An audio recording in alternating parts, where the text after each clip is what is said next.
శుంగ రాజవంశం. ఈ రాజవంశం 112 సంవత్సరాల పాటు కొనసాగింది. మగధను 184 నుండి 72 బీసీల మధ్యకాలంలో ఈ రాజవంశం పరిపాలించింది. ఈ రాజవంశంలో 9 మంది చక్రవర్తులు ఉన్నారు. పుష్యమిత్ర శుంగ లేదా పుష్పమిత్ర శుంగ మౌర్య సామ్రాజ్యం తర్వాత ఇతను శుంగ వంశాన్ని స్థాపించాడు మరియు మొదటి పాలకుడు. ఇతని కాలం 185 బీసీఈ 149 బీసీ మధ్య కాలం. తర్వాతి వ్యక్తి అగ్నిమిత్ర శుంగ రెండవ రాజు. ఇతను ఉత్తర మరియు మధ్య భారతదేశాన్ని పరిపాలించాడు. ఇతని కాలం 149 బీసీఈ. తన తండ్రి పుష్యమిత్ర చక్రవర్తి తర్వాత వచ్చాడు. ఇతని కాలం 8 సంవత్సరాలు. ఇతని తర్వాత వసుజ్యేష్ఠ శుంగ. ఇతను కూడా ఉత్తర మరియు మధ్య భారతదేశాన్ని పరిపాలించాడు.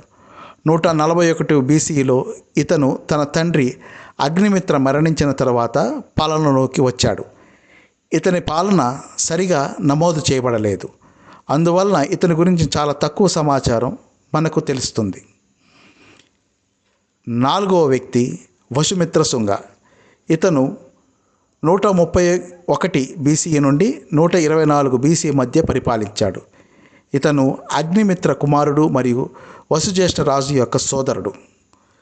తర్వాత ఉన్నటువంటి వారు భద్రుక. ఇతని కాలం 124 బీసీఈ 122 బీసీఈ. తర్వాత పులిందక. ఇతని కాలం 122 119 బీసీఈ.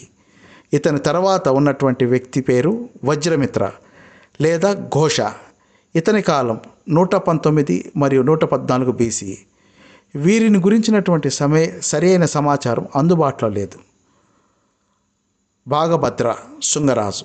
ఇతను ఉత్తర మరియు మధ్య భారతదేశంలో 114 బీసీ నుండి 83 బీసీ వరకు పరిపాలించాడు. శుంగల రాజధాని పాటలిపుత్రలో ఉన్నప్పటికీ అతను విదిశాలో కూడా తన రాజధానిని నిర్వహించాడు. తర్వాత వచ్చినటువంటి వ్యక్తి పేరు దేవభూమి. దేవభూతి అని కూడా పిలుస్తారు. ప్రాచీన భారతదేశంలోని చివరి శుంగరాజు. ఇతను మంత్రి అయినటువంటి వసుదేక కణ్వ చేత హత్య చేయబడ్డాడు. ఇతని మరణం తరువాత శుంగ రాజవంశం కణ్వ రాజవంశంగా మార్చబడినది.